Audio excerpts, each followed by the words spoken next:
এই পিঠাটা বানানোর জন্য আমি প্রথমে দিয়ে দিচ্ছি 1 কাপ সুজি, তার সঙ্গে দিয়ে দিচ্ছি হাফ কাপ ময়দা, আর দিয়ে দিচ্ছি হাফ কাপ চিনি, সঙ্গে দিয়ে দিচ্ছি 4টে এলাচ আমি ফাটিয়ে নিয়েছিলাম সেটা। এবার শুকনো উপকরণটা একটু মিশিয়ে নিচ্ছি। শুকনো উপকরণটা মিশিয়ে নিলাম, আর এখানে আপনারা চিনির পরিমাণটা কমিয়ে বাড়িয়ে দিতে পারেন। উনানে আমি কড়াই বসিয়ে দিয়েছি, আর এতে আমি দিয়ে দিচ্ছি দুধ।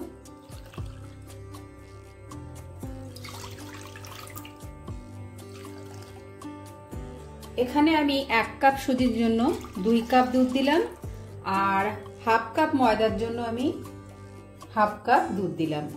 মোট 2.5 কাপ দুধ এখানে দিয়েছি, আর চিনিটা থেকেও একটু রস বেরোবে, এটাই হয়ে যাবে। এবার দুধটাকে জ্বালিয়ে নেব। একবার ফুটে উঠলেই দিয়ে দেব সুজিটা।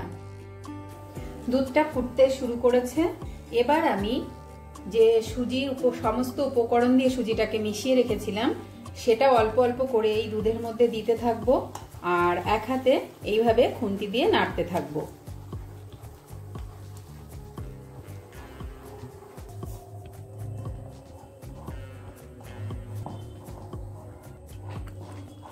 এইভাবে নেড়ে নেড়ে একটা ডো বানিয়ে নেব। আর এই সময় গ্যাসের ফ্লেমটা একদম লোতে করে দিয়েছি। নাড়িয়ে নাড়িয়ে এইভাবে যখন কড়াইটা ছেড়ে উঠে আসবে তখন মনে করবেন যে ডোটা তৈরি হয়ে গেছে।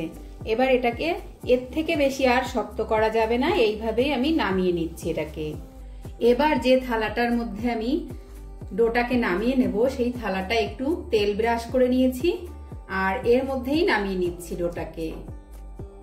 এবার ডোটাকে একটু এইভাবে ছড়িয়ে দিচ্ছি ঠান্ডা করার জন্য। এইভাবে আমি 5-7 মিনিট একটু ঠান্ডা করে নেব।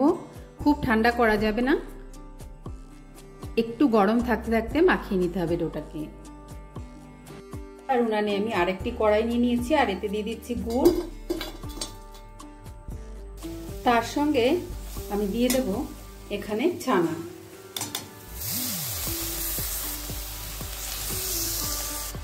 এখানে আমি 200 গ্রাম মতো ছানা নিয়েছি, আর 100 গ্রাম গুড়। এটা দিয়ে আমি ছানাটাকে একটু একটা পুরের মতো করে নেব।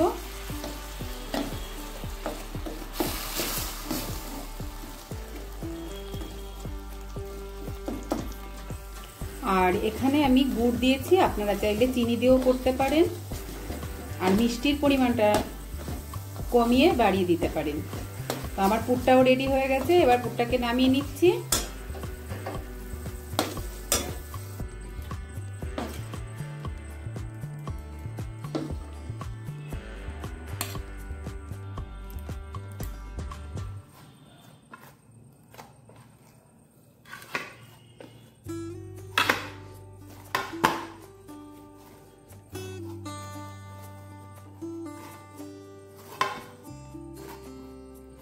আর এই ডোটা মাখানোর সময় যদি হাতে লেগে যায় একটু ঘি মাখিয়ে নেবেন, তাহলে আর হাতে লাগবে না। এবার এই ডোটা থেকে লেচি বের করে নেব। প্রথমে একটু হাতে ঘি মাখিয়ে নিলাম,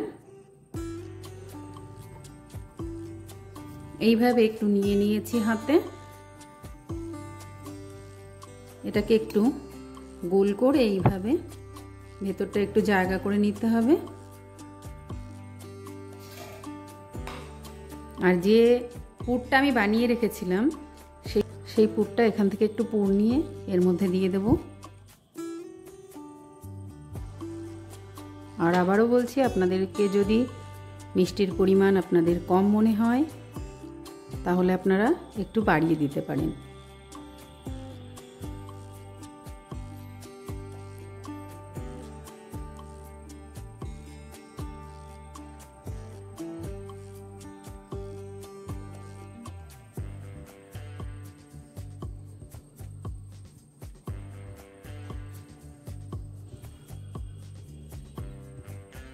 এইভাবে প্রত্যেকটি বানিয়ে নেব।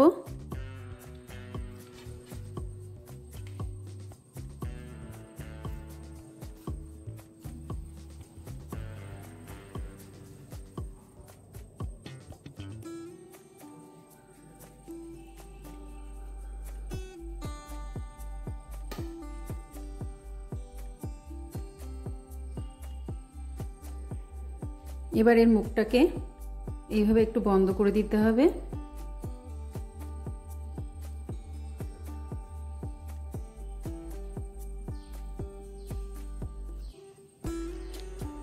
এইভাবে প্রত্যেকটি আমি বানিয়ে নিচ্ছি। সবকটি পিঠে আমার তৈরি করে নেওয়া হয়ে গেছে। উনানে ফ্রাই প্যান বসিয়ে দিয়েছি আর দিয়ে দিচ্ছি সাদা তেল।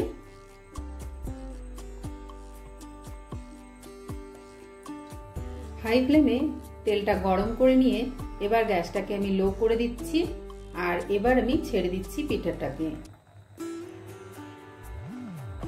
সবকটি আমি একবারে দিচ্ছি না, দুবারে ভেজে নেব।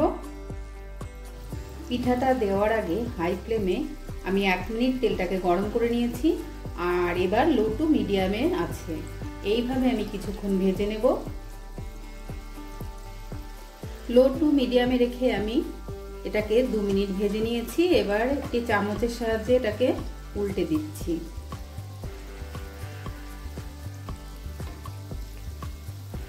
এবার এইভাবেও 2-3 মিনিট ভেজে নেব।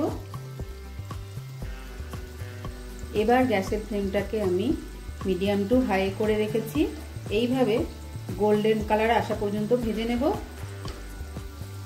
পিঠাটাকে গোল্ডেন কালার পর্যন্ত আমি ভেজে নিচ্ছি, এর থেকে বেশি আর ভাজবো না।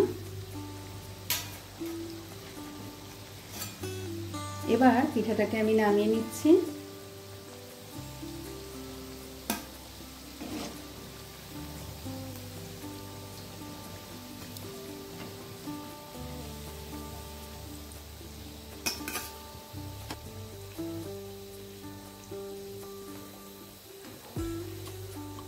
আর একইভাবে আমি বাকি পিঠাটাও ভেজে নিচ্ছি। সবকটি ক্ষীরা পিঠা আমি তৈরি করে নিয়েছি আর এই পিঠাটা ওপরটা যেমন মুড়মুড়ে হয়েছে ভেতরটা তেমনি নরম।